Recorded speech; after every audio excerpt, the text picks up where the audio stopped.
Hi there. Welcome to Tech Talk Weekly. I'm Bob from Creation Station.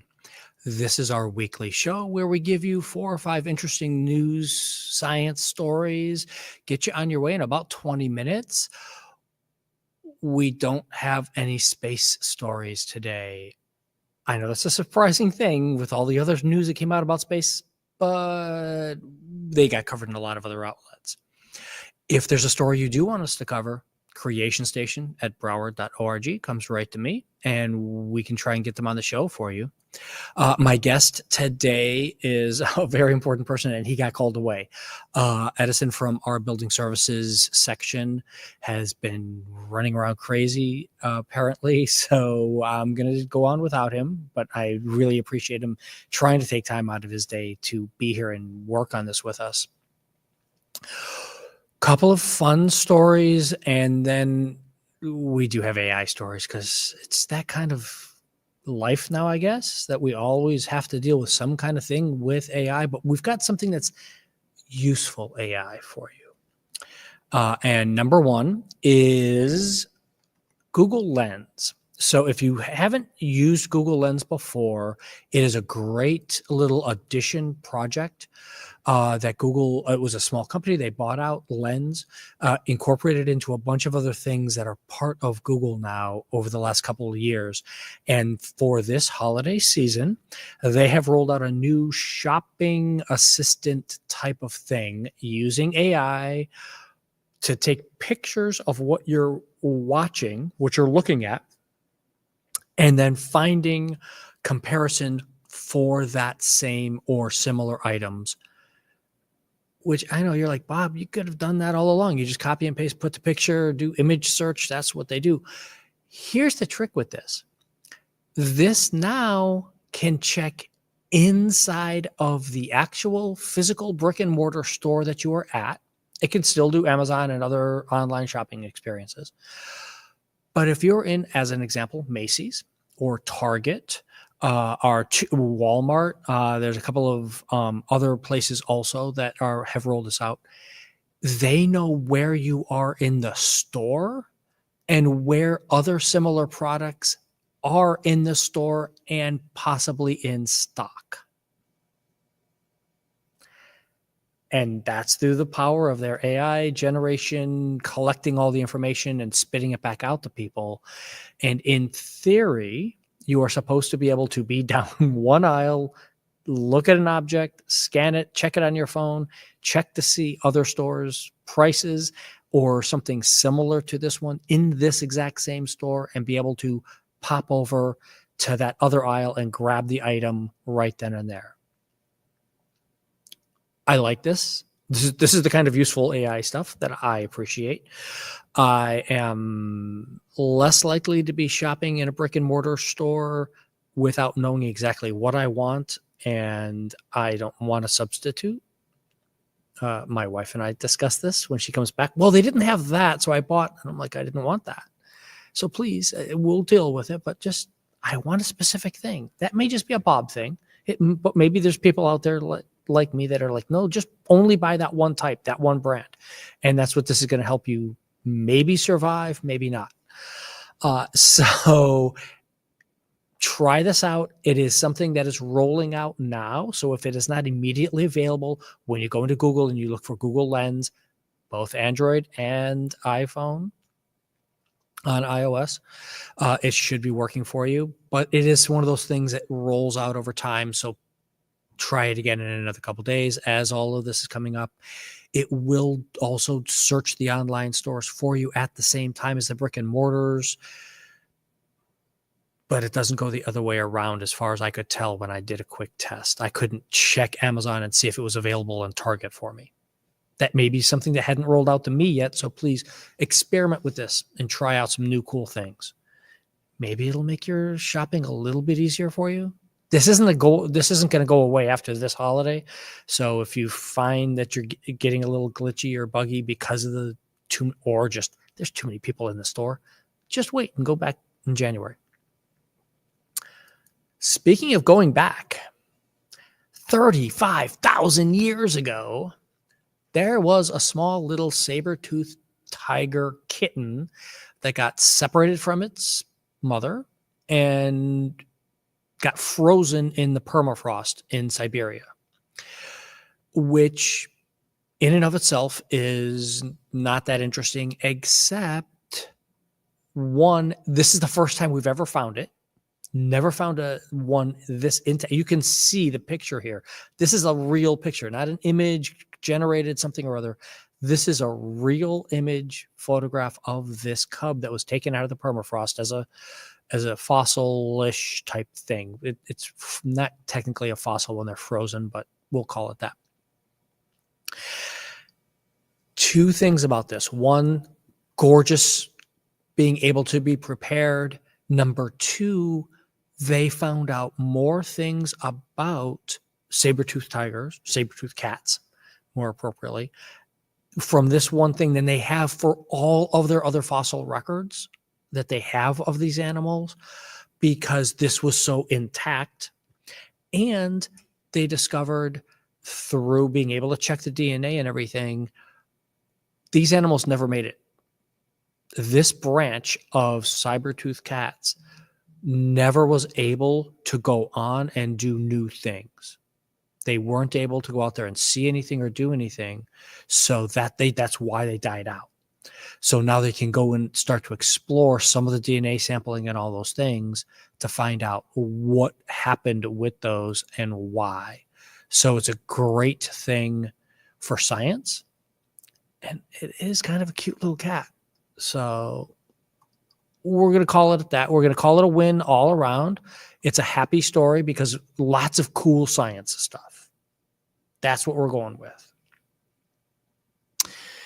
Now we go back to another AI story that I don't think it means, everybody knows the movie quote. You keep saying that word. I don't think that word means what you think it means. So Ben Affleck, famous actor, maybe not as strong in his technology skills, in my opinion, from reading his report and his ideas here. He gave out a really comprehensive, for this kind of thing, talk about what he saw as AI-generated content in movies, in TV shows, etc., in Hollywood in general, how he thinks it's going to create jobs, not create jobs, destroy jobs, change the movie industry. It's an interesting take on it, because he says that what he believes AI is going to actually do is replace a lot of effects artists, the people who do all the CGI, the special effects, that there will need fewer people because AI will be able to take over and do more of that. But for some reason, he just doesn't believe that AI will be able to take over things from other actors in front of the camera or voice and things. And I'm just like, haven't you been reading and paying attention to the news about just how good voice replication is right now? And other actors and actresses have all been fighting this, and that was part of the whole union going on strike to get rules about AI in production stuff, because it's already so good. So I'm not really sure it's as good comprehensive as it could have been, as a thought process. And one of the issues with this is that he believes that because films will become so significantly cheaper to make, that they can make more films, and that will, as the headline says, could replace the DVD sales that have all but evaporated now. In the old days, movie production you'd create your theater production, then it would go to an aftermarket, such as DVD, VHS, for some of us who remember those things. And now it's streaming. Well, the numbers on streaming didn't work out well for Hollywood for how to control how much money they made off of those streams. And they've been scrambling to try and come up with some of that money again. And that has been problematic. But I don't think pumping out twice or more as many movies is the way to make this pay off. I think the way you do it is make better movies. Stop making sequels to all these things and make new interesting movies, and people will pay for them and watch them, whether it's in the theater or in streaming or whatever. And I know I've got friends out there who are watching this saying, Bob, what are you talking about movies for? I have not been to a movie theater in a decade, maybe more. I stopped going long before the pandemic, and I haven't been back since. But I do have friends who are very invested in this. So I pay attention to these topics. And I think that this placing too many eggs in your one basket of AI isn't going to be good enough to write the scripts because it's too boring of a script overplays how much you've already been writing boring scripts in the first place. Just my opinion. If you've got a different opinion, we've got a survey link in the show notes here, or you could email me, creationstation@broward.org, or drop a note on the Spotify questions page if you're following us there. One last thing to talk about, one topic, 3 stories to cover the same topic. It's semi about the elections, kind of, in a way. We all have talked about living in a bubble. Where do you get your information? I'm happy that some people actually get some information from this show. I know I try and go out to a wide variety of sources to get all sorts of different viewpoints on a topic so that I kind of know what everyone is thinking about for that. And I like that idea, and I try to push that for everybody. But you get into watching something, following along on a social media feed, whichever of your social media platforms that you would choose to use. So there's a couple of things new this week. One, Instagram, Meta, is going to let you rebuild your entire feed from scratch in a first. Now, this is something that is rolling out over the next few months. They're taking it super slow.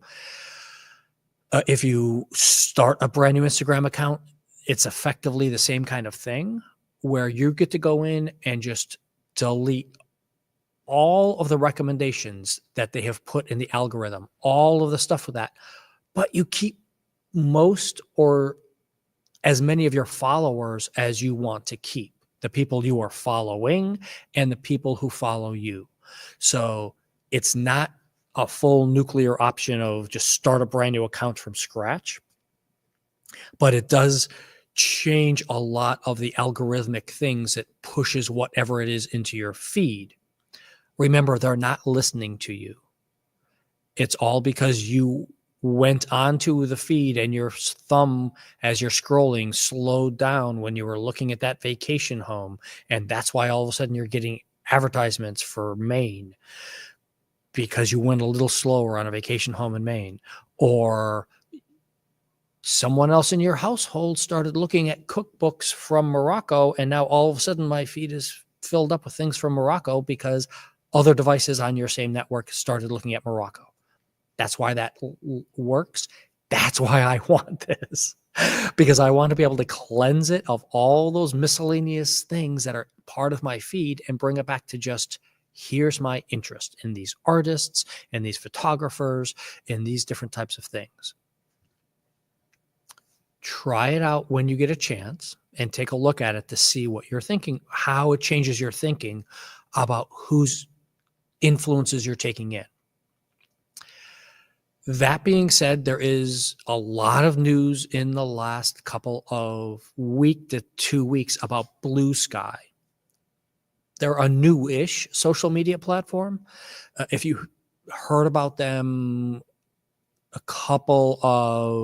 about 18 months ago or so, there was a little bit of a buzz about them because they were coming out. It was still invite only, and there were a limited number of invites. I shared them out to a bunch of people that I could. And they have exploded since the election because many people millions, have left X, the former Twitter, to find other places that fit their point of view better. I dislike that idea. I'm not saying you should go to a different platform that suits your views better. You should still be paying attention to other people who are saying things so you know what their arguments are. I'm not saying to agree with their arguments, but listen and know what their arguments are so you can counter them with intelligent facts. So Blue Sky is going up by about 1 million people a day at the moment. They more than doubled. They went from 9 million just before the election to more than 21 million the last check that I did yesterday. So yeah, huge numbers that they're filling out there. So pay attention. It is a nice little platform.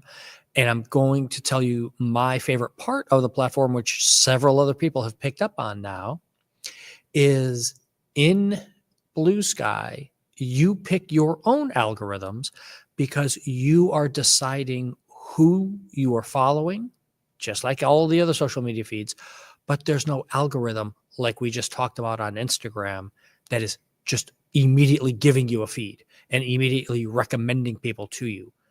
When you join Blue Sky, you select 1 or 2 people to follow, or however many you want to follow, and then you can follow those people and follow the people that they're following and build up your own little bubble that way. You can build your own bubble that insulates you, and you don't have to see anybody that you disagree with if you wanted to on Blue Sky, and have your own little personal algorithm of social media, which is a bad thing. Don't do it. Please do, if you're going to experiment with that kind of idea, go build your own algorithm that brings in multiple sources from multiple people and multiple points of view and bring them all into one thing. And Blue Sky has one really nice feature of that where you can build your own set of, for lack of a better word, threads of different groups of different types of algorithms. So I have one that is all science. So if I don't want my generic feed, I can just go do my science feed, or I can just go do an art feed or a gaming feed, and I can get just the stuff I've curated and put for those and see only that one narrow subset of my stuff that I've created. Or I can just get the full fire hose of this is all the different people that I'm following, or a wider fire hose of all of the people I'm following and all the stuff they've commented on out there on other people's feeds that I'm not following. So you can really expand or really contract your point of view on this. That's one of the reasons I think Blue Sky is becoming much more popular.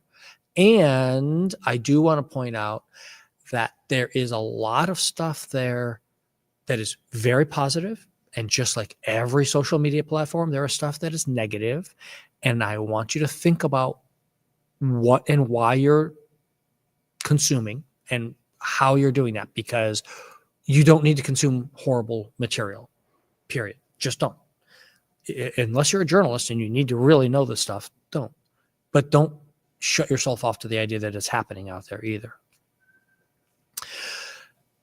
And be kind, be nice to people, treat people with respect, and build your own little following out there. And if you're not going to use Blue Sky, I'm not recommending it as a thing. I'm just giving you this example. You can do it on Mastodon. You can do it on lots of other places, part of the Fediverse, we've talked about that on the show before, that are not algorithmically driven. Or take advantage of the new features that even Meta's understanding. Like, hey, wait, people just want to get rid of the algorithm. Go cleanse your Instagram feed and change it and do things. And also, one final note, Blue Sky's new and it's getting flooded by people, and it's not necessarily automatically something for kids.